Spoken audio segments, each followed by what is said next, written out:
My grandfather called me at 4:17 p.m. on a Tuesday. Not unusual, he called every week, same day, usually around dinner. But this time, his voice was different. Not afraid, not rushed. Calm in the way a man sounds when he's already made peace with something the rest of us haven't heard yet. "Nate, I need you to come to the house. Now. Not after work, not after dinner. Now." I was in my truck in the parking lot of the supply yard where I'd been a foreman for 3 years. 29 years old, divorced 8 months. Living in the apartment above Keeler's hardware store in town.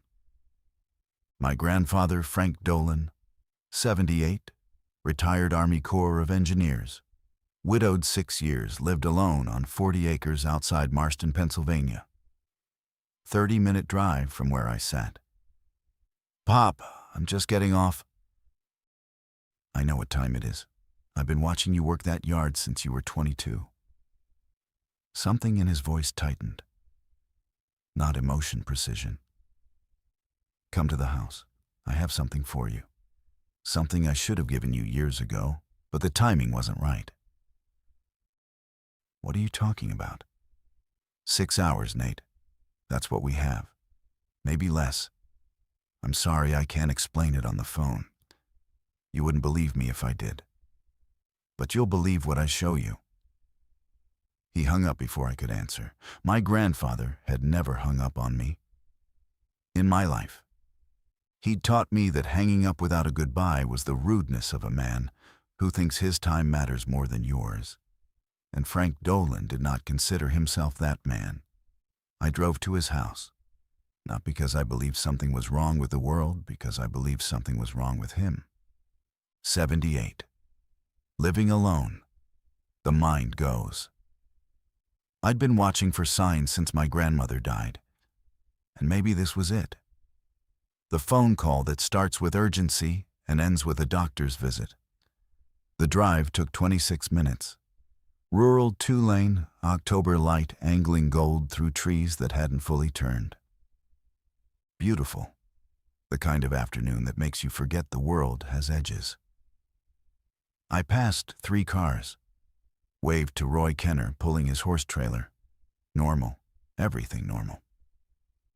My grandfather was on the front porch when I pulled in. Standing, not sitting. Dressed in pressed khakis, a flannel shirt buttoned to the collar, his old field jacket over it. Clean shaved, hair combed, boots polished. He looked like a man reporting for duty. And on the railing beside him, a metal box. Military surplus, olive drab, the kind you see at Army-Navy stores. But this one had a lock, not padlocked, but built in. A tumbler mechanism I didn't recognize. "You made good time," he said. "Pop, what's going on?" He picked up the box, held it against his chest, studied my face with the same expression he'd worn when he taught me to shoot at 12, measuring whether I was ready for what came next. "Walk with me," he said. "I need to show you the back 40. We walked. Past the barn, past the garden plots gone dormant for winter, past the tree line where his property shifted from cleared land to old-growth hardwood. He moved well better than I'd seen in months. Purpose in his stride. A man with somewhere to be. We'd walked maybe 10 minutes into the woods when he stopped beside a rock outcropping I'd climbed as a kid. Gray limestone, waist-high, covered in lichen.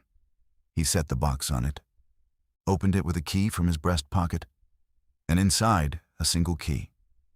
Brass, heavy, notched in a pattern I'd never seen. And beneath it, a folded paper. Old. Typed, not printed. Yellowed at the edges. "This is yours now," he said. "Should have been yours the day your grandmother died. I kept waiting because I kept hoping I wouldn't need to pass it on at all." "Pop, a key to what?" He looked at me. Those eyes faded blue, steady as foundations. 70 yards northeast, under the hillside. I built it in 1987, reinforced it in 2004, stocked it every year since. It will hold 16 people for 8 months.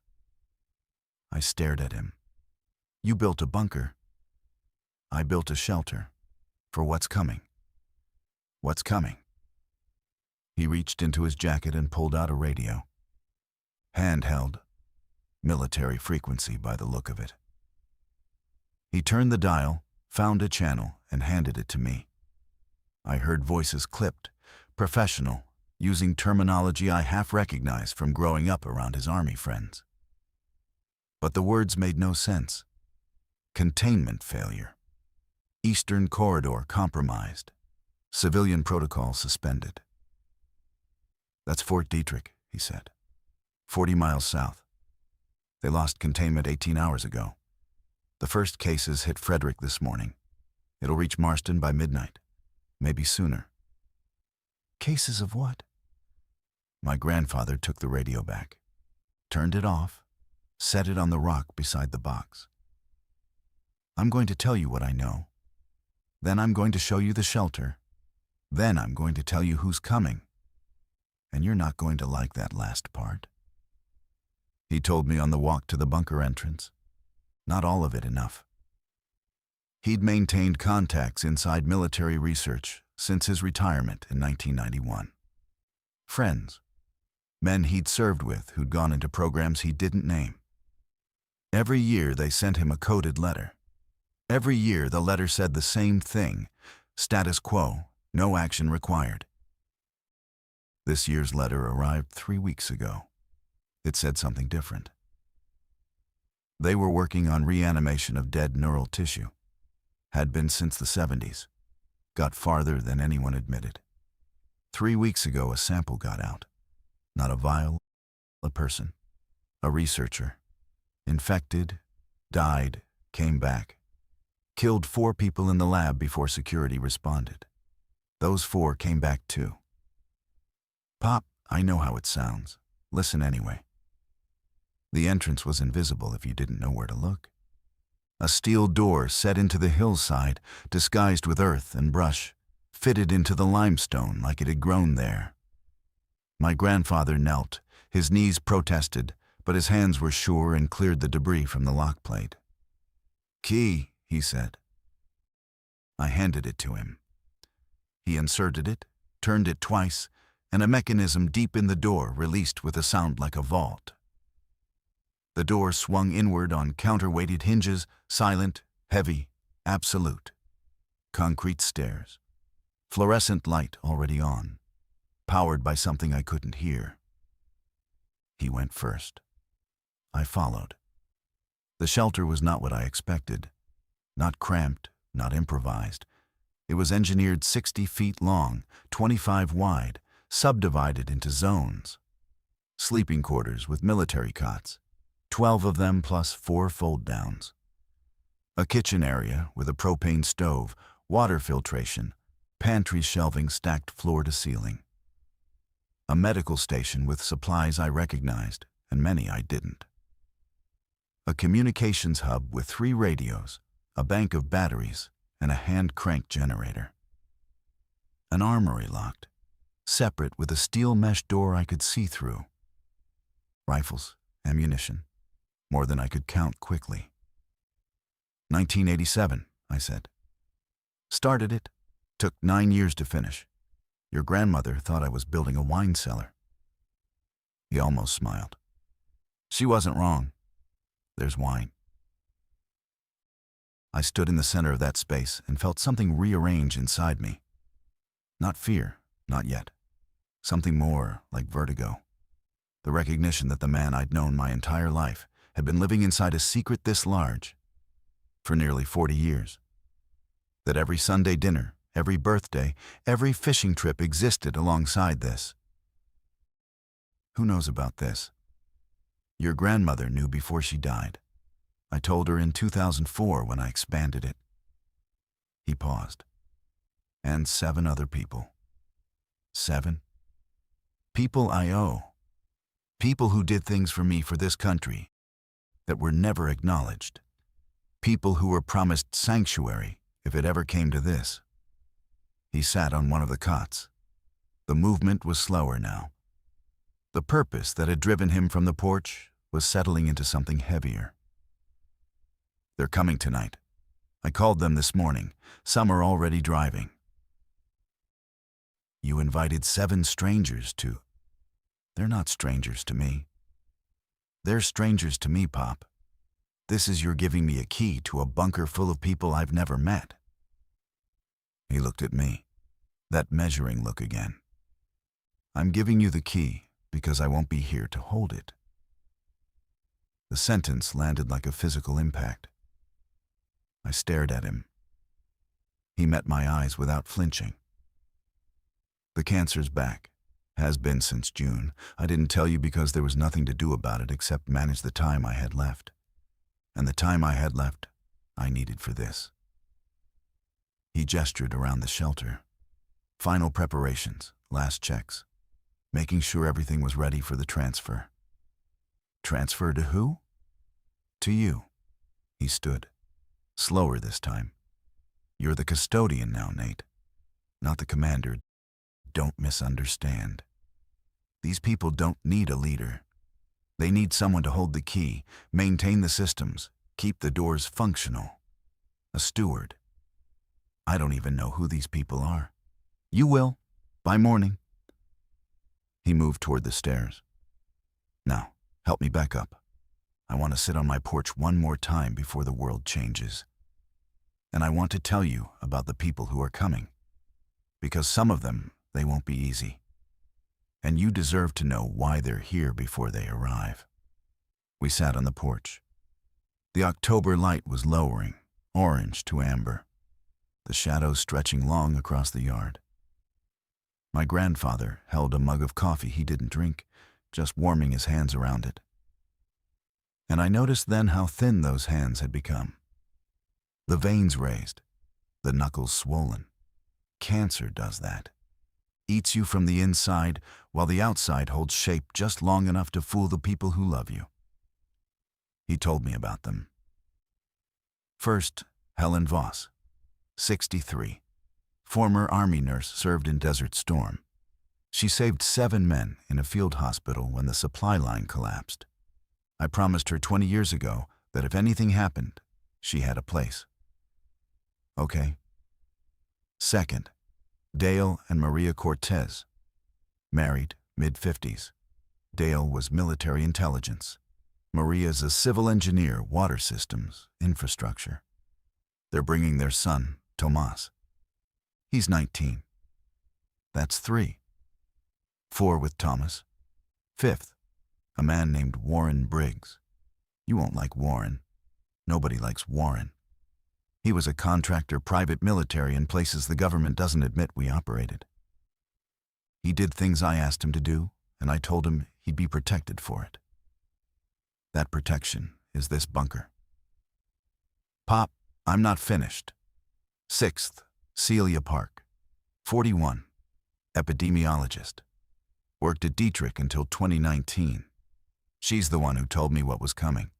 She's the reason we have 6 hours instead of 0. And 7th. My grandfather paused, set his coffee on the railing. The mug left a ring on the wood. Ruth Adler. She's 81. She was your grandmother's closest friend for 30 years. She has no one else.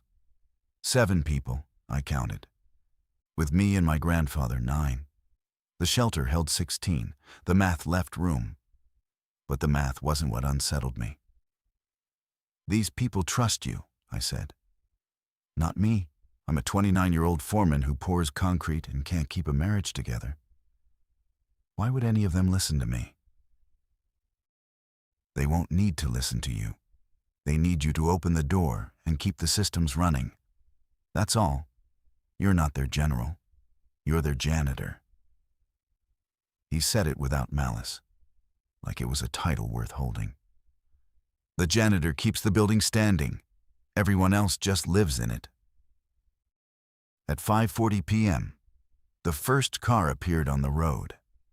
A gray sedan, moving faster than the road deserved. It pulled into the driveway, and a woman stepped out, tall, wiry, silver hair cut short. She wore a field jacket similar to my grandfather's and carried a single duffel bag. "Helen," my grandfather said. He stood, walked to the porch steps. She met him there, and they embraced, brief, hard, the way soldiers hold each other. "Frank." She pulled back, held him at arm's length, looked at his face. "You look like hell." "Feel worse. But today's not about me." He turned to me. "This is Nate, my grandson. He's the custodian." Helen Voss looked at me the way you look at a tool you're not sure will hold. Assessed the weight, checked the grip, didn't smile. "You know what's coming?" she asked. "My grandfather told me." "Do you believe him?" I hesitated. That hesitation, I think about it now. Because in that moment, standing on the porch in golden light, with the world still holding its shape around us, I didn't fully believe. Not yet. The words were too large. The afternoon was too normal. How do you believe the world is ending when the trees are still beautiful? "I believe him enough to be here," I said. She nodded. "That'll do for now." By 6:30, the Cortezes arrived. A pickup truck, packed efficiently. Dale was lean and quiet, hair cropped military short. Maria was softer in appearance, but her eyes were the same, calculating, measuring. Tomas sat in the truck bed until his father opened the tailgate and said something low in Spanish I didn't catch. The young man climbed down with a backpack and a baseball bat and looked at the property like he was already mapping it. By 7:15, Ruth Adler, driven by a neighbor who didn't stay. She moved slowly, supported by a cane, and when she saw my grandfather, she started crying. Quiet tears, the kind that come from recognition that this moment, long discussed in abstract, had arrived. By 8 o'clock, Celia Park, alone in a government-issue sedan she'd probably stolen from a motor pool. She didn't embrace anyone. Walked straight to my grandfather, handed him a folder, and said, "It's accelerating faster than the models predicted. Frederick's gone. Hagerstown in the next 2 hours. The military's pulling back to a defensible line, and we're north of it." 7 people. My grandfather made 8. I made 9. In the last amber light of an October evening that still looked like any other, we stood in his yard, and I held a key I didn't earn to a shelter full of people I'd never met, who trusted a man who would be dead within months, regardless of what the world did next. And somewhere 40 miles south, the dead were learning to walk. Warren Briggs arrived at 8:47 p.m. No headlights. His truck appeared on the driveway like a shadow given form black, lifted, the engine barely audible at idle. He stepped out, and I understood immediately what my grandfather had meant. "You won't like Warren." He was my age, maybe 2 years older. Compact. The kind of build that comes from functional use, not gym vanity. His face was unremarkable, the face of someone designed not to be remembered. But his eyes moved constantly, scanning perimeters, exits, threats. He carried no bag, just a holstered sidearm on his hip and a rifle slung over his shoulder with the ease of a man carrying an umbrella. "Frank." He didn't approach. Assessed the group from beside his truck. "Warren, this is everyone." Briggs looked at us, individually, taking inventory. When his eyes reached me, they paused. "The grandson." "The custodian," my grandfather corrected. Briggs said nothing to that, just looked at Helen, nodded once they knew each other, and then at the house. "We going below?" "Soon. Celia has a briefing first." "I don't need a briefing, Frank. I need to know our defensive position and our exit protocols if the shelter's compromised." Then you'll wait for the briefing and ask those questions after. Briggs went quiet. Not submissive waiting. A predator patient at the tree line. I watched him and felt something I hadn't felt yet through all of this. The awareness that danger existed inside our group, not just outside it. Celia Park spread her folder on the kitchen table. We gathered, all 9 of us. My grandfather's kitchen, suddenly small with bodies and breathing, and the weight of what was being said. The pathogen is a modified prion variant bonded to a retroviral delivery mechanism, she said. Clinical, rapid, like she'd rehearsed this in her car. Transmission is through fluid exchange bites, open wounds exposed to infected blood, not airborne. The incubation period is between 40 minutes and 3 hours, depending on viral load and proximity to the central nervous system. What happens after incubation? Maria Cortez asked. Death. True death, cardiac arrest, cessation of brain function in the higher cortex, followed by reactivation of the brainstem and motor cortex. The result is an ambulatory organism driven by the remnant neural architecture. No higher function, no speech, no recognition. Predatory behavior oriented around movement and sound. How fast? Briggs asked. Initially, slow. Deteriorating motor function, uncoordinated movement. But we've observed improvement over time. 24 hours post-reanimation, they move at walking speed. 48 hours, some achieve a kind of loping run. We don't have data beyond 72 hours. Silence. The kitchen clock ticked. Ruth Adler sat in the corner chair with her hands folded in her lap, face showing nothing. Tomas Cortez stood behind his parents, the baseball bat leaning against his leg. Numbers, Dale Cortez said. How many are we talking? Frederick, Maryland had a population of 78,000.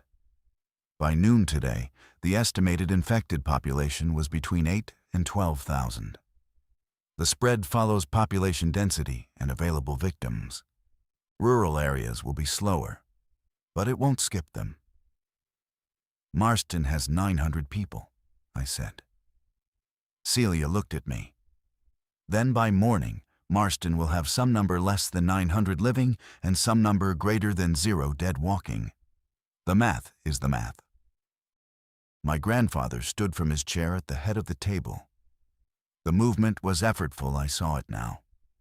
The cancer visible in how gravity pulled at him differently than it used to. It's 9:15, he said. We go below now. I want everyone settled, situated, and oriented to the shelter systems before midnight. Nate will guide you in. I'll be down shortly. I have a few things to close up here. Pop, I'll stay and help. No. Firm, final. You go down first. They follow you. That's how this works. I understood. He was establishing the order. Not by announcement, by ritual. I go first. They follow. The custodian leads the descent. It doesn't matter that I'm the youngest person in the room besides Tomas. It doesn't matter that Briggs could break me in half, or that Helen has 30 more years of survival instinct. The key is mine. The door is mine. The going first is mine. I took the flashlight from the drawer where my grandfather always kept it, walked out the back door, into the October dark. 9 people followed me into the woods. The bunker swallowed us one at a time.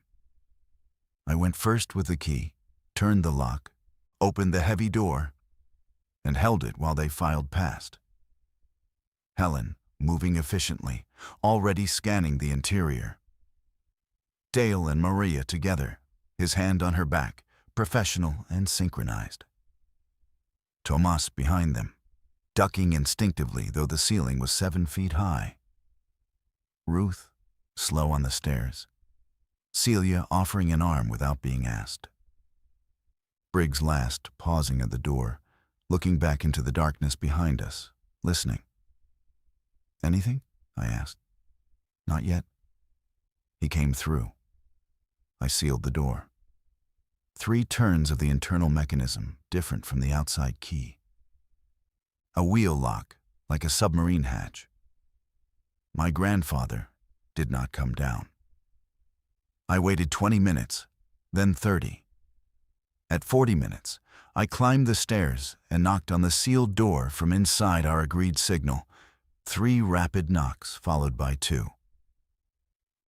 Nothing. Helen appeared behind me on the stairs. "Frank," he said he'd be down. "How long?" 40 minutes. She said nothing, just stood there on the step below me, looking at the sealed door, and I watched something settle into her face. Not surprise, recognition, the look of someone who already knew. "He's not coming down, is he?" I said. "No." "He told you." "He told me he'd make sure the approach was clear. That if anything came before he secured the house, he didn't want them following our path to the entrance." She paused. "He also told me the cancer was in his bones, that he had weeks, not months." I pressed my forehead against the cold steel door, breathed. The metal smelled like iron and earth and the permanent underground. "He gave me the key 6 hours ago. He hugged me on the porch. He told me—" I stopped, swallowed. "He told me he was proud of who I'd become. I thought it was because of the situation, because of what's coming. But he was saying goodbye." Helen's hand touched my shoulder. Brief, hard, not comfort solidarity. "He was a man who did things in sequence," she said. "Give you the key, brief the group, establish you as custodian, clear the perimeter, and then—" She didn't finish. "And then what?" "Go out on his terms, not the cancer's, not theirs." I stood on those stairs for a long time. I don't know how long. The bunker below me hummed with its mechanical life, the ventilation fan, the filtration system, the battery bank ticking over. 8 people waiting for me to come down and tell them something. When I descended, I told the truth. "My grandfather isn't joining us. He's securing the surface approach. He may—" I stopped, restructured. "He chose to stay above." Briggs understood immediately. Dale Cortez nodded once. Ruth's eyes closed and her lips moved. Prayer, maybe. Tomas looked at his father for interpretation, and Dale shook his head slightly. "Not now." Mariah broke the silence. "Then we organize. We learn the systems. We do what he built this for." She was right, and that became the first hour below ground. Not grieving, not processing, but learning. The water system, a deep well tapped into the aquifer below the limestone shelf, hand-pumped with an electric assist on the battery bank. The air system, HEPA filtration on a passive intake from 3 concealed vents. Food, canned goods, freeze-dried stores, vacuum-sealed grain. 8 months for 16 people. For 9 of us over a year. I learned my grandfather's systems the way he'd intended by teaching them to others. Each explanation was a discovery. He'd labeled everything, color-coded the piping, left laminated instruction cards at each station. The shelter was designed to be understood by someone who'd never seen it before. Designed to be inherited. By midnight, we were settled. Cots assigned, rations counted, radio powered on. And through the radio, at 12:04 a.m., the first local broadcast. A voice I recognized. Terry Sayer, who ran the gas station on Route 15. "This is Marston Emergency Radio. If anyone can hear this, they're here. They're in town. Don't go outside. Don't open your doors. God help us. They're everywhere and they don't stop. They don't—" Static. My grandfather was up there somewhere, above us, above the limestone and the earth and the steel door. In whatever was happening in Marston at midnight, on an October night when the dead came walking. I turned the radio dial, found another frequency, military, still active. Corridor south of Pennsylvania line is no longer defensible. All units fall back to secondary positions. Civilian population in zones 7 through 12 is classified non-recoverable. Repeat, non-recoverable. I turned it off, sat in the metal chair at the communications station, and pressed my palms against my eyes until the pressure created stars. And I understood for the first time that my grandfather had not given me a key. He'd given me a life. His last act not preparing the bunker, not calling the 7, not briefing us on what was coming. His last act was removing himself from the equation so that 9 would have enough instead of 9 plus 1, dying man consuming the resources he couldn't justify. The math, always the math. I hated him for it. I loved him for it. I couldn't tell where one ended and the other began. I slept 2 hours. Not by choice, my body simply shut down at 3 a.m. and restarted at 5. When I opened my eyes, the bunker was still lit in its constant fluorescent hum, and 3 people were already awake. Celia was at the radio, headphones on, writing in a small notebook. Dale was at the water station, running the hand pump in slow measured strokes, filling a distribution jug. And Briggs was sitting on his cot in the far corner, rifle across his knees, eyes open in a way that suggested he hadn't slept at all. I sat up, rubbed my face. The underground had no morning. No change in light, no bird song, no temperature shift. Just the steady mechanical heartbeat of systems my grandfather had tuned like instruments. "What's the surface status?" I asked Celia. She pulled one earphone aside. "Military bands are fragmenting. Command structures collapsing above the battalion level. Local emergency channels went silent around 4 a.m. Either the operators are dead or they've gone to ground." She paused. There was one civilian transmission at 3:30. A woman saying she was barricaded in the Marston Library with 11 people. She was asking for military extraction. Nobody answered. The library was 4 miles from where we sat. I thought of Linda Crawford, the librarian. Thought of story hour on Saturdays when I was small. My grandfather taking me, standing among the shelves while Linda read picture books to children who fidgeted and laughed. "Can we reach them?" I asked. "No." Briggs, from his corner. No elaboration. "I wasn't asking you." "You were asking the room," I answered.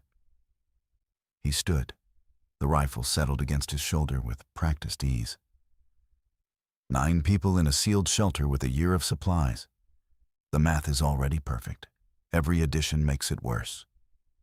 There are 11 people 4 miles. There are 11 people who aren't our responsibility.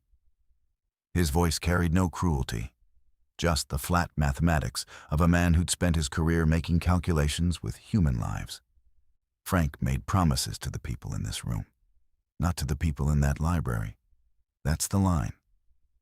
My grandfather would have. Your grandfather chose who to save 20 years ago. He made the list. We're on it.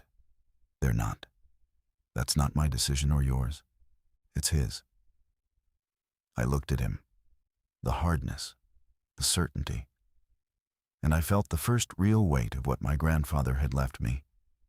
Not just a shelter, not just a key, but a moral architecture built on exclusion, on choosing, on the violence of drawing a circle and saying these people, not those. "Dale," I said, "what do you think?" Dale Cortez stopped pumping, set down the jug, wiped his hands on his pants. "I think Briggs is right about the math, and I think you're right to hate that he's right." He picked up the jug, carried it to the distribution table. I also think that if we open that door right now, we don't know what's between here and the library. We don't know if those people are still alive, and we don't know if the road is passable. Opening a sealed shelter without reconnaissance is suicide dressed up as charity. Maria emerged from behind the sleeping partition. She'd been listening. Dale's right. We can't help anyone until we know what's outside, and we can't know what's outside without opening the door. The door. My grandfather's door. The door he'd walked away from last night, into the dark, sealing us inside with his absence. We open it, I said. Today, a short reconnaissance. 2 people, armed, 30-minute window. We look, we assess, we close. That's all. Briggs shook his head. Premature. It's not a vote, Briggs. My grandfather made me custodian. The door is mine. He stared at me, that flat predator gaze, measuring whether I was worth challenging, whether this was the hill. Then you go, he said. Your door, your risk. Fine. And if you don't come back in 30 minutes, I seal it from inside and I don't open it again. That was fair. That was the math. I nodded. Helen stepped forward. I'll go with you. I've done field triage under fire. If we find anything alive out there, I'm more useful than a foreman with a flashlight. Helen? It's not a discussion, Nate. She was already moving to the armory cage. Open that for me and let's get moving while the light's still good above. The door opened on silence. Not peaceful silence, pressurized. The kind that exists in the space between sounds that haven't happened yet. Morning light filtered through the trees, diffused by fog that clung to the limestone outcropping like something alive. Helen and I moved up the stairs and into the woods. She carried a shotgun, Remington 870, from the armory, with the ease of someone who'd learned to hold weapons before she learned to question why. I carried a hunting rifle. My grandfather's, bolt action, a gun I'd fired 1,000 times at paper targets and tin cans on his back 40. We stood in the tree line and listened. Nothing. No cars, no voices, no dogs barking, no birds singing, no machinery hum from the distant farms. An October morning emptied of every sound that had made it normal yesterday. The house first, Helen said. See if Frank? Yes. We moved through the trees. The house came into view through the thinning hardwoods, my grandfather's house. The same white clapboard I'd known since birth. Porch, barn, gravel drive. His truck still parked where it always was. But the front door was open. Not broken, open, standing wide. The screen door swinging slightly in a breeze I couldn't feel. Helen stopped me with a hand. We waited, watched. Nothing moved inside the visible hallway. Nothing moved on the porch or in the yard. I'll approach, I said. Cover from the tree line. Nate, he's my grandfather. She nodded, took a position behind the wide oak at the property's edge, raised the shotgun. I walked forward. The yard was the same. The porch was the same. But on the porch steps, dark stains, brown-red, already dried. A trail of them leading from the steps to the open door, and from the door outward to the gravel, to the road. Like something had been dragged, or had dragged itself.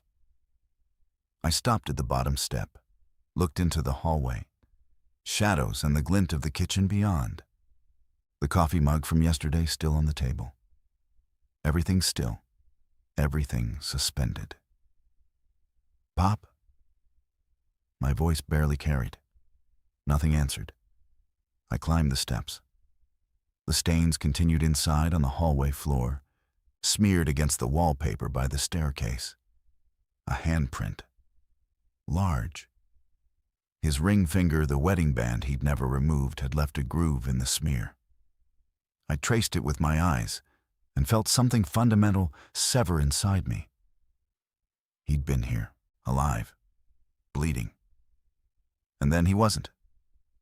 I checked the kitchen, the living room, the downstairs bedroom. Empty. No body. No grandfather, dead or otherwise. Just the blood trail, leading from the back door out into the yard and toward the road. I followed it to the gravel, where it disappeared into the wider stains of something larger, something that had happened in the night. Tire tracks. Footprints, dozens, overlapping, shuffling in the dust. And among them, the drag marks of people moving without the coordination of the living. He was gone, taken by whatever had passed through, or taken by his own choice, walking out to meet it, on his terms, the way Helen had said. I would never know which. That absence, the not knowing, would become a permanent room in me. A door that never closes. I walked back to Helen. Her face asked the question. I shook my head. Blood, I said. No body. She absorbed it. No platitudes, no comfort words. Just a nod and a recalibration. The road, she said. We need to see. We moved to the edge of the property, where the driveway met the two-lane. And there, the first one I saw with my own eyes. A man, standing in the road, 40 yards away, facing away from us, wearing what had been a flannel shirt, now dark with stains. His posture was wrong-tilted, unbalanced, one shoulder higher than the other. He stood perfectly still, not waiting, not resting, just existing. A thing that had once been a person, paused between movements, waiting for a reason to move. Helen put her hand on my arm. Squeezed once. Don't move. Don't speak. We watched. 15 seconds.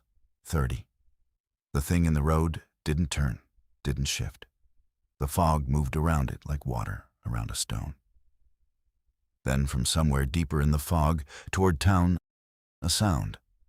A car horn. Brief, cut short. And the thing turned. Not fast, not slow. It turned toward the sound and began to walk.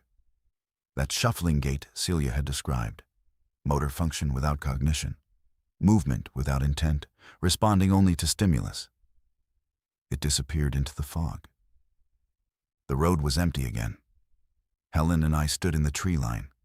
I was breathing too fast. I could hear it, feel it, but couldn't slow it. She waited. Let me find my rhythm. 30 minutes is up, she said. She was right. We went back. Below ground, I reported. 8 faces, 8 different calculations running behind 8 different expressions. One confirmed infected on the road. Evidence of mass movement through the area overnight. The house is compromised. Door open, blood evidence. My grandfather is not. I stopped. Restructured. He's not there. We didn't encounter direct threat. The infected respond to sound, but didn't detect our visual presence at 40 yards in fog. Dale processed first. Sound responsive, vision limited. That's tactical information we can use. What about the library? Ruth Adler's voice thin, quiet but firm. She'd been sitting on her cot since last night, contributing nothing operationally but hearing everything. Those people. 4 miles, Briggs said immediately. Through terrain we haven't mapped with a threat population we can't estimate. It's a no. It's not a no, I said. It's a not yet. It's a no, Dolan.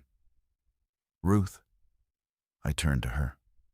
I hear you, but Briggs is right that we don't have enough information to attempt a 4-mile surface transit. Not today. She looked at me with eyes that held no judgment. Only waiting. The patience of someone who had lived long enough to know that morality deferred is morality denied, but who also understood that dead rescuers save no one. The next 3 days established a rhythm. Morning reconnaissance, always 2 people, always armed, always within a 30-minute return window. We mapped the immediate area in expanding circles. Day 1, property perimeter, Day 2, quarter mile in each direction. Day 3, the nearest neighbor's farm, a half-mile east. What we found? The Keller property. Breached. Front door open. Livestock dead in the field, not infected, just dead from neglect, dehydration, exposure. The farmhouse interior ransacked not by looters, but by occupants leaving in panic. Car gone from the driveway. Food left on the counter. A life interrupted mid-sentence. And in the barn, 3 infected, former Kellers by the clothing, standing in the dark among the hay bales, motionless until Dale accidentally kicked a bucket. The sound metal on concrete brought all 3 to instant motion. Heads turned in unison. Bodies followed. That lurching walk, accelerating as they found purchase. We retreated. Closed the barn door from outside. It latched, barely. They hit it from inside as once, twice. Then silence.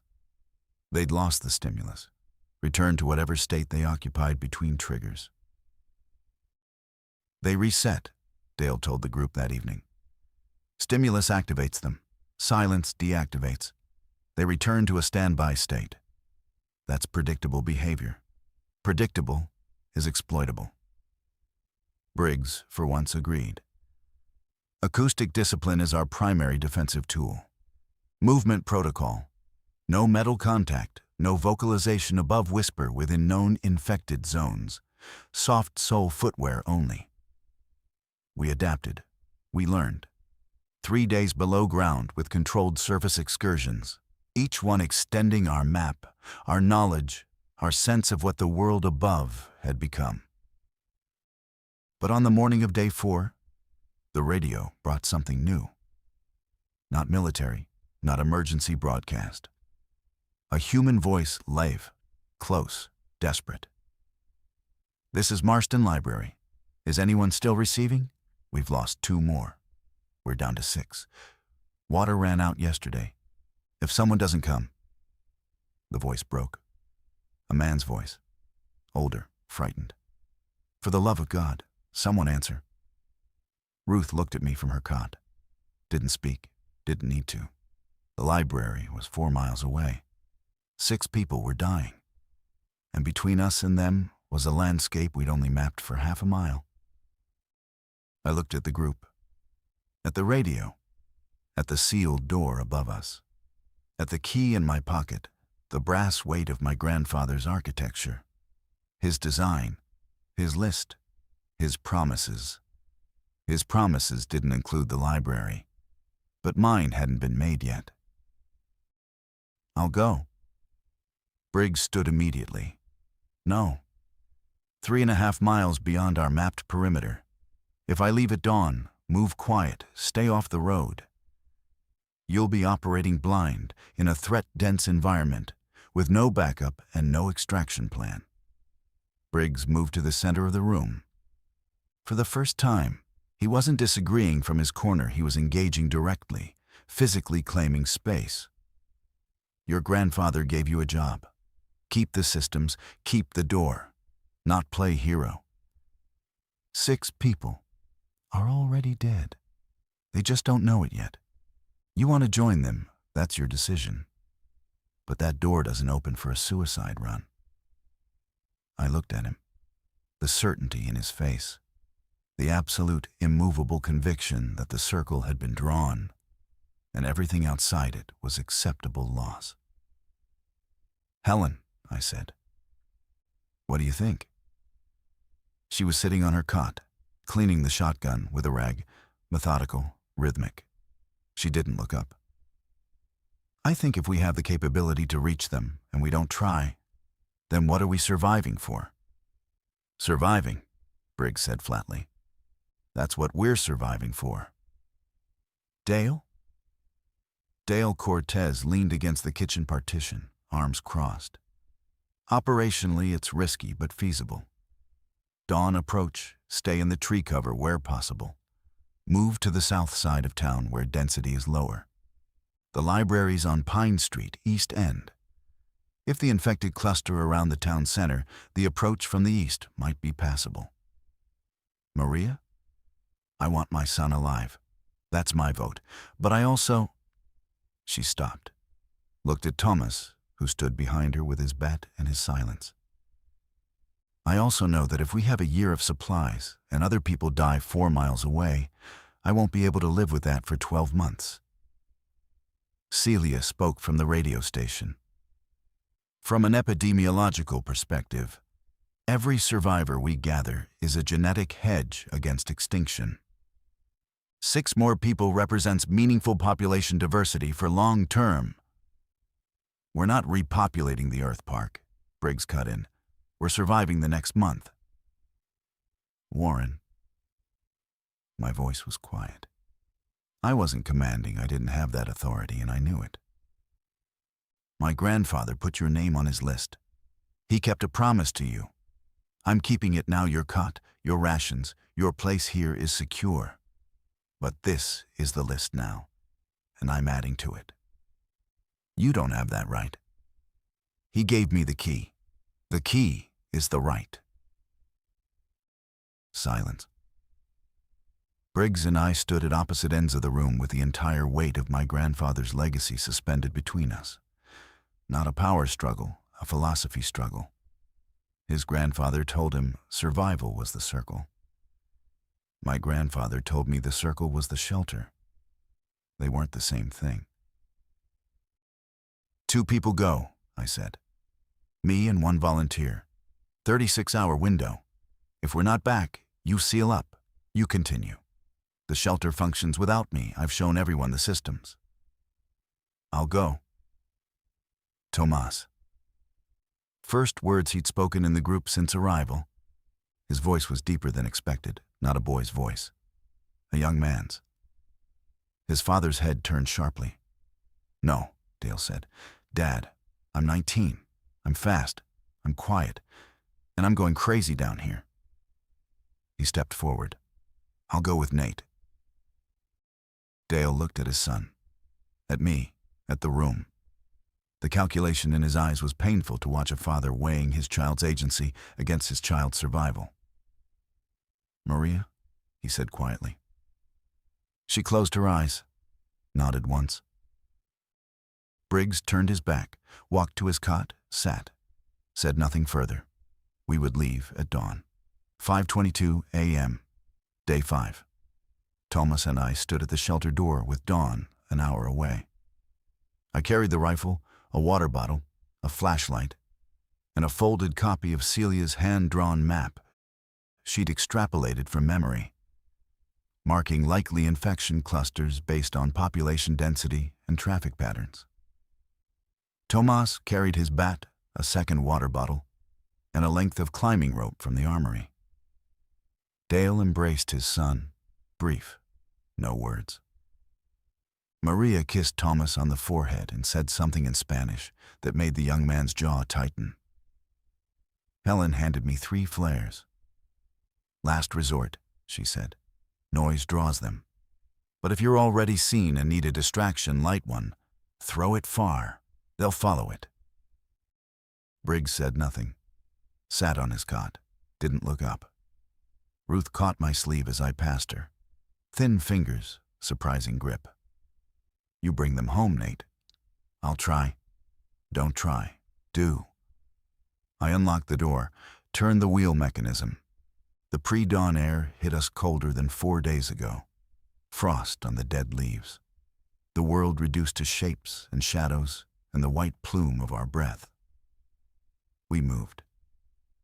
Celia's map routed us south of the main road, through agricultural land and tree lines, avoiding the town center entirely. The first mile was familiar within our reconnaissance radius. Empty fields, silent farmhouses.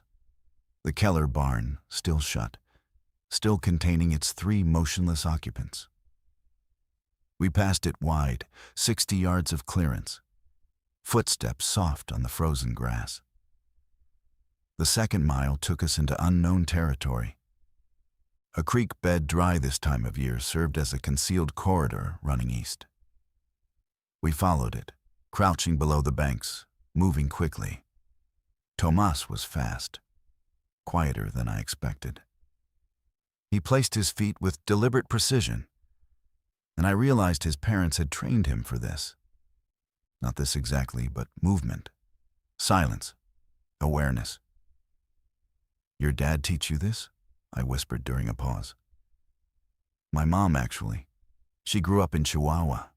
Said you learn to be quiet or you learn to be dead." The third mile brought us to the outskirts of Marston proper. We climbed out of the creek bed and into the tree cover behind the elementary school, empty. Doors closed, windows intact. No sign of breach. No sign of life either. From the trees, we could see Pine Street. 4 blocks of small-town America. Hardware store, diner, post office, library at the East End. And between us and the library, them. Not dozens, not hundreds, maybe 15 scattered along the 4-block stretch, standing, still. That powered-down state we'd observed at the Keller farm, spaced irregularly, some alone on sidewalks, some clustered near doorways. One in the middle of the intersection, standing beside a stopped pickup truck, with its driver's side door open. 15 between us and 6 living people. "Route?" Tomas breathed. I studied the layout. The library sat at the end of Pine, backed by a parking lot, and beyond that, a residential block. If we circled wide, came in from behind, through the houses, approached the library from the rear, back alley, behind the residential row, come in from the parking lot side. He nodded. We moved. The alley was narrow, fenced on both sides, running between backyards. Frost on the chain link. A dog's water bowl frozen solid beside a doghouse. No dog. We moved through in single file, testing each footstep before committing weight. Halfway through the alley, a gate ahead, swinging on its hinge. Metal. The hinge squealed every time the wind caught it.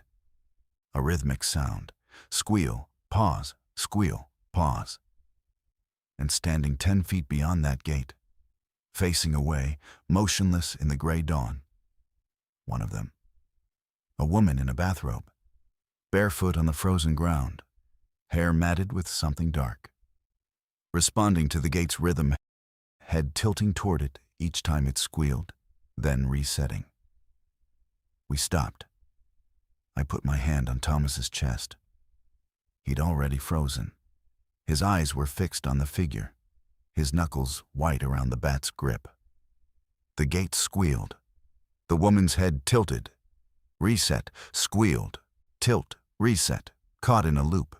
Stimulus, response, stimulus.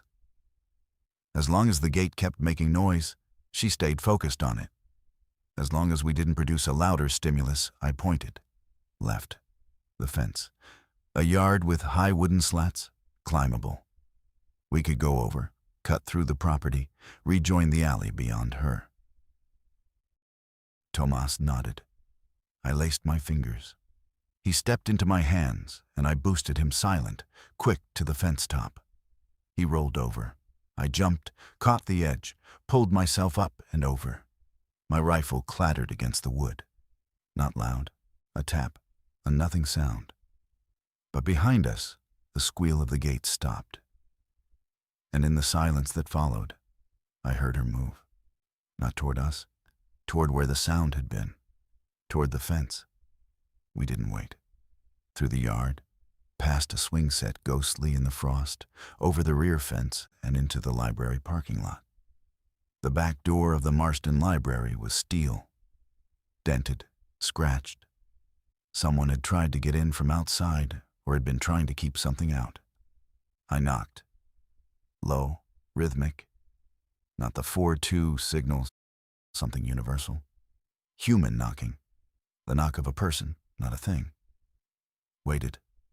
Then a voice, muffled by the door. "Who's there?" "My name is Nate Dolan. I came from outside town. I have shelter." A pause. Sounds of movement. Something heavy being dragged.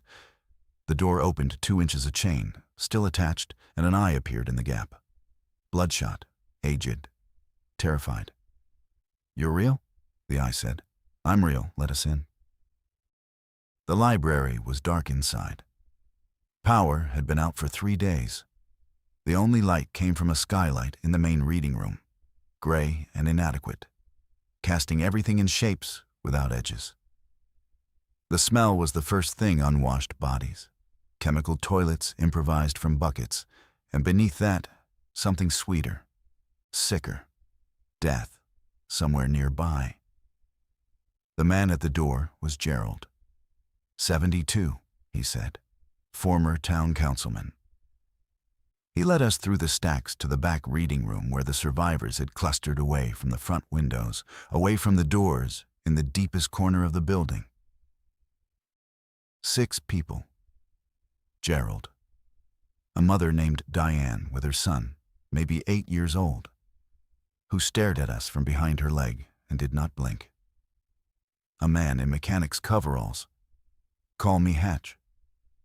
With a wound on his forearm wrapped in torn cloth stained through.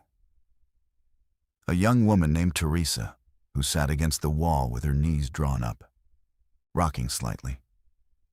And one more, an elderly man, on a makeshift bed of couch cushions, unconscious, breathing in shallow rattles. "That's Bernard," Gerald said. "Heart.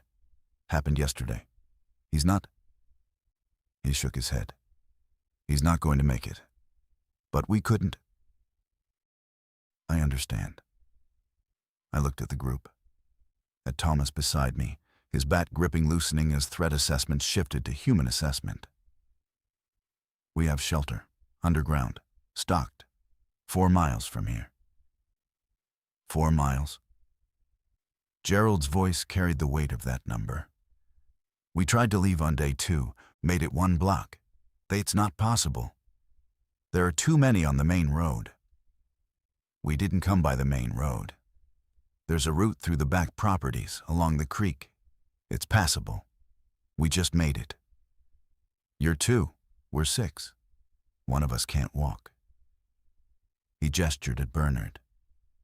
"And Diane's boy hasn't spoken since the first night." I looked at the boy.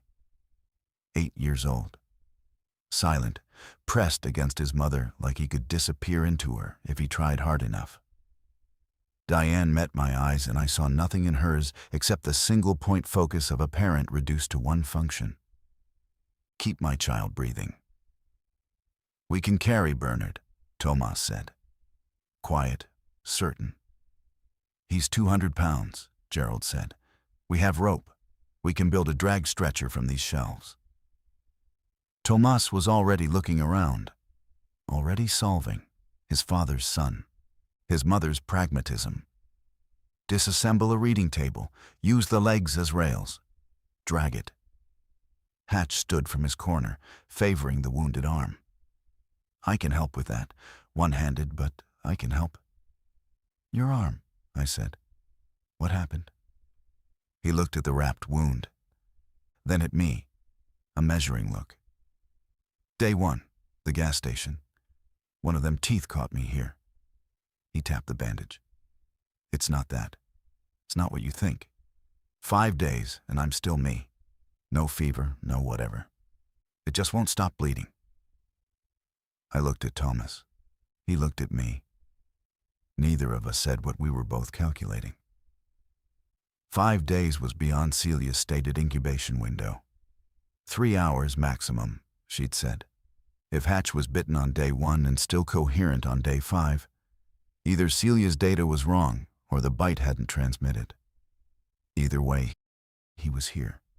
He was alive. He was coming with us. "Build the stretcher," I said. "We leave in 1 hour, before full light draws more of them to the streets." They moved. Fear had kept them immobilized for 3 days, but direction specific, concrete, actionable, dissolved the paralysis like heat dissolving frost. Gerald found tools behind the circulation desk. Hatch and Tomas disassembled a reading table with controlled violence, pulling nails with a claw hammer muffled by cloth wrapping. Diane gathered water bottles, what was left, and the small food stock they'd assembled. Teresa didn't move, stayed against the wall, rocking. I knelt beside her. "Teresa, we're leaving. Can you walk?" She looked at me. Her eyes were present but distant. Somewhere behind them, the machinery of a mind that had processed too much too fast and found the fuse. "My sister was in the bathroom," she said. "When it started, she didn't come out. I waited, but she didn't come out. And when the door opened..." She stopped rocking, went still. I didn't help her. I ran. "You survived." "I ran." "Can you walk now?" She stood. No further comment, no resolution. Just vertical, functional, following direction because direction was given. I thought of what Celia had said about the infected motor function without higher cognition. Teresa was the opposite. All cognition, all horror, wrapped around a body that would follow instructions because its owner had vacated. 40 minutes. The stretcher was built crude, heavy, but functional. Bernard, still unconscious, was transferred onto it. His breathing was worse, thin, intermittent. He might die on the road. We would carry him regardless. I gathered them at the back door. 8 people now, 7 walking, 1 carried. Tomas at the front of the stretcher, Hatch at the rear. Gerald beside Diane and her silent boy. Teresa behind me. A column of the damaged, the desperate, and the barely held together, about to move through 4 miles of dead populated terrain on the faith of 2 people who'd made the crossing once in the dark. "Rules," I said low. "No sound, no metal contact. Step where Thomas steps at the front, where I step at the rear. If one of them sees us, we freeze, do not run. They reset if we go silent. Running is noise. Noise is death." I paused. "Stay close. Stay quiet. We're going home." Home. A word I used for a place I'd known 5 days. A place my grandfather built for people he chose. A place whose circle I was about to widen without permission from anyone who might have objected. I opened the door. The return was not the same route. Couldn't be the stretcher, required wider paths, fewer fences to climb, no creek beds. We followed the residential alleys south until they opened into farmland, then cut west through open fields where the frost made every footstep crunch. The crunching. I hadn't accounted for that. Frozen grass breaking under 15 feet, unavoidable and rhythmic. A sound that carried.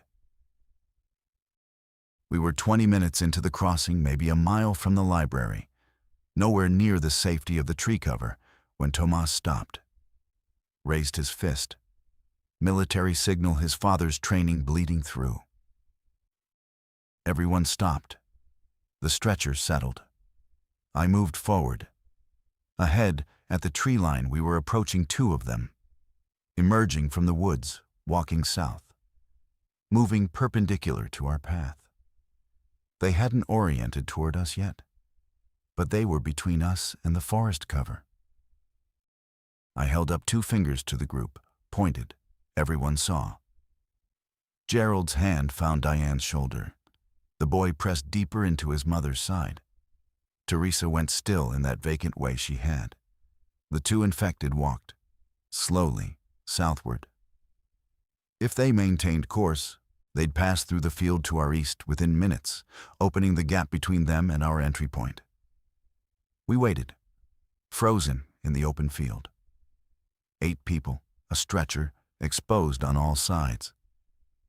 The October wind carried our breath in white streams. Every exhale was visible. Everything was visible out here. We were depending entirely on the infected, not turning around. They didn't. Their path carried them south, into the field, away. 90 seconds. Then we moved. Faster now. Not running. Diane's boy couldn't run. Bernard on the stretcher couldn't handle the jostle, but pushing the pace to something that burned in the legs and the lungs. The tree line swallowed us. Darkness and cover and the muffled quality of sound among trunks and branches. I breathed. Tomas breathed. Gerald sat down on the ground and put his face in his hands. Diane sank into a crouch with her boy pulled tight against her. Half the distance covered, 2 miles to go. The familiar section, our mapped territory, our known terrain. I felt the tension shift from unknown to known, from blind navigation to the comfort of recognition. The creek bed appeared. We followed it west. The fields thinned. My grandfather's property emerged through the thinning trees, and then Hatch collapsed. No warning.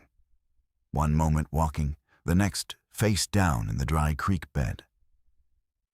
The bandaged arm buckled beneath him, and he didn't catch himself. Just dropped. Full weight into the stones. I was beside him in seconds. Rolled him.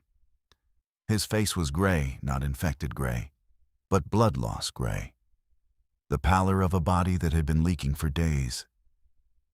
The bandage on his arm was soaked through, fresh red showing through older brown.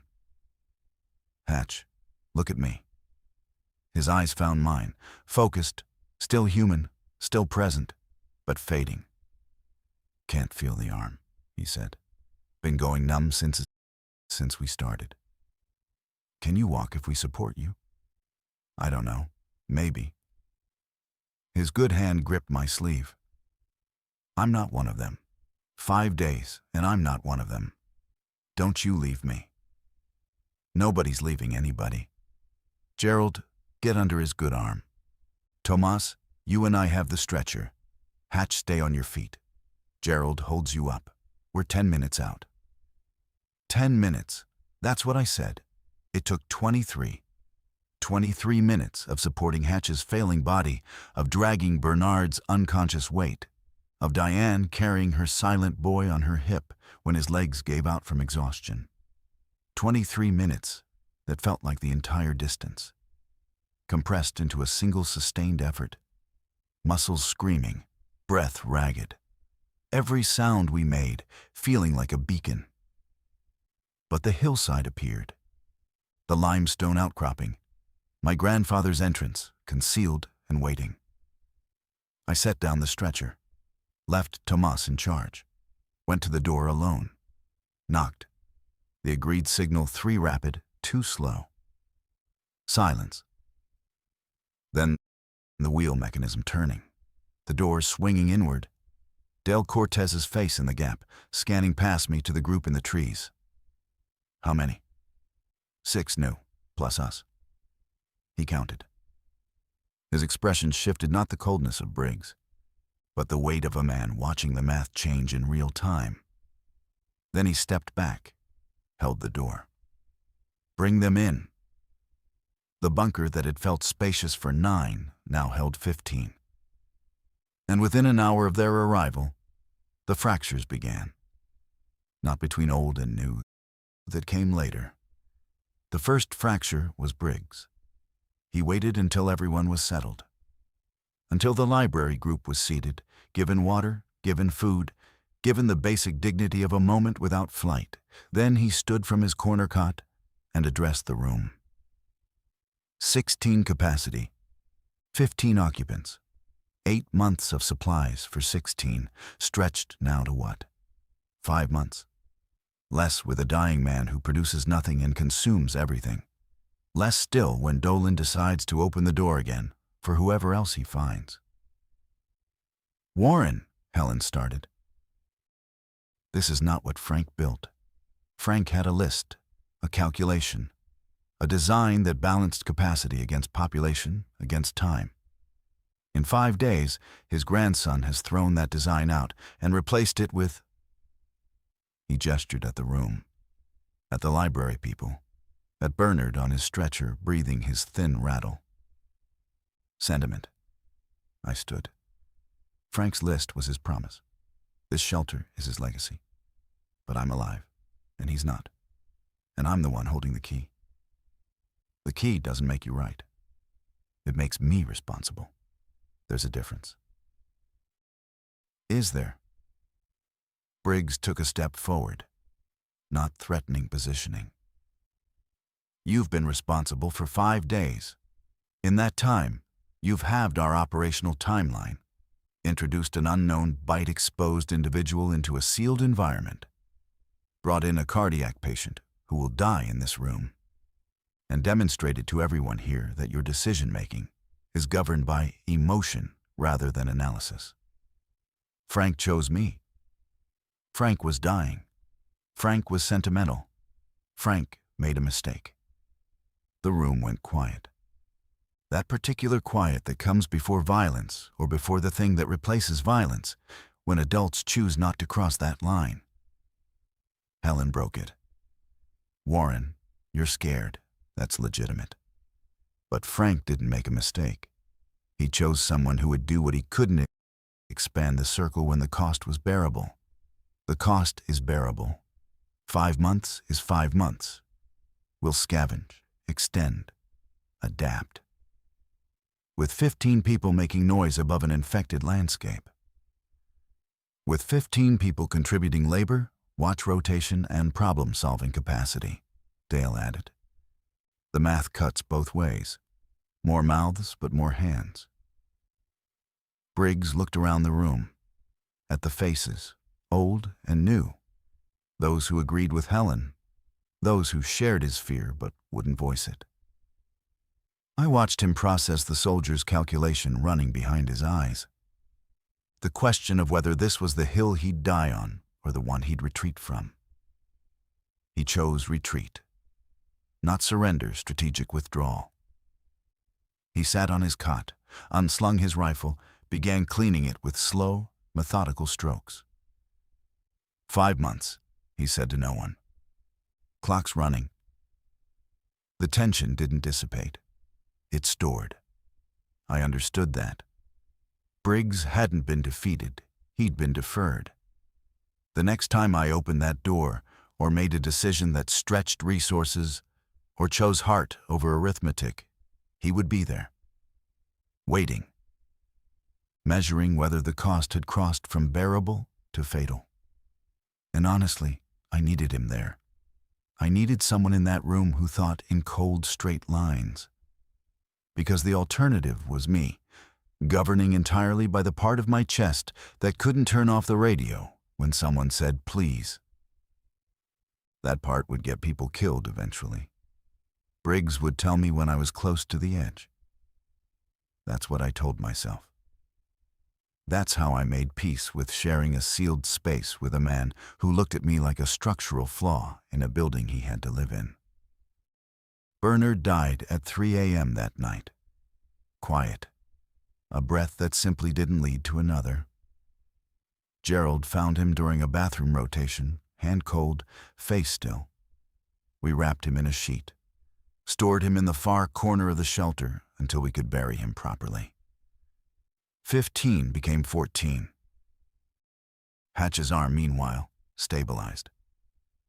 Helen cleaned the wound deep, ragged, unmistakably a bite, and packed it with antibiotic powder from the medical station. 5 days post-exposure, no symptoms. 6 days. 7. Whatever the pathogen was, Hatch's body had fought it to a standstill. Celia was fascinated. Took blood samples with the basic kit available, ran no tests she had equipment for, but labeled them, stored them. If there's a natural immunity, she said to me privately on day 7, his blood could matter. After, when there's a lab, when there's a world that has labs again. If, when, words that meant nothing in a bunker, words that meant everything as reasons to survive. Day 12 below ground, 14 people. A rhythm established, not comfort, but function. Morning, water distribution, food preparation, system checks. Dale and I shared mechanical maintenance. Tomas and Adrian, no, there was no Adrian here. Thomas and Hatch took surface reconnaissance, expanding the map daily, cataloging resources within a 2-mile radius. Helen managed medical. Celia monitored communications. Maria organized food stores and cooking rotation. Gerald and Diane handled what I called interior operations. Sanitation, sleeping rotation, the 100 small tasks that prevent a sealed space from becoming uninhabitable. Ruth did something I hadn't expected. She talked to everyone about everything except what was happening. She told stories about Marston in the 60s, about my grandmother, about gardens and recipes and the town as it used to be. She became the voice of normalcy, the evidence that the world had existed before this and might exist after. Diane's boy, his name was Sam, began sitting beside her during story time. On day 9, he spoke his first word since the outbreak. He said again when Ruth finished a story about a dog that lived on her street when she was young. Again. His first word was a request for repetition, for continuity, for proof that something could happen more than once. Briggs maintained his position physically and philosophically. He scouted alone, despite my rule. Came back with intelligence he shared selectively. Kept his own maps, his own assessments. A parallel structure, shadowing mine without directly contradicting it. On a day 12, he brought back something different. Not a map, not a report, a radio. Found this in the sheriff's office, different frequency than ours. Listen. He played the recording he'd captured.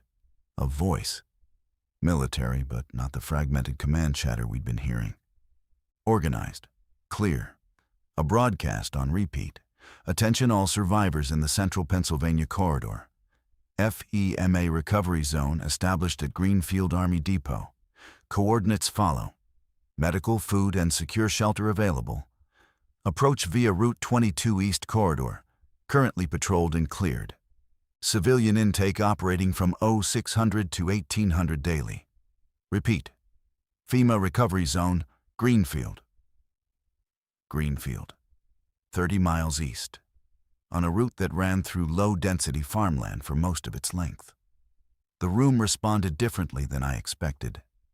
Not universal relief. Not everyone reaching for their bags. Division. Immediate, fundamental division. Dale. 30 miles is 2 days minimum with our group composition. Maria. But if the route is patrolled, Celia. We have no confirmation this broadcast is current. It could be days old, weeks. Briggs. Or it could be real. Verified infrastructure, medical, security. Everything this bunker gives us for 5 months. They offer indefinitely. Helen. And if it's not real? If we leave this shelter and the zone doesn't exist, we've abandoned the only confirmed safe position we have. I listened. Let them talk.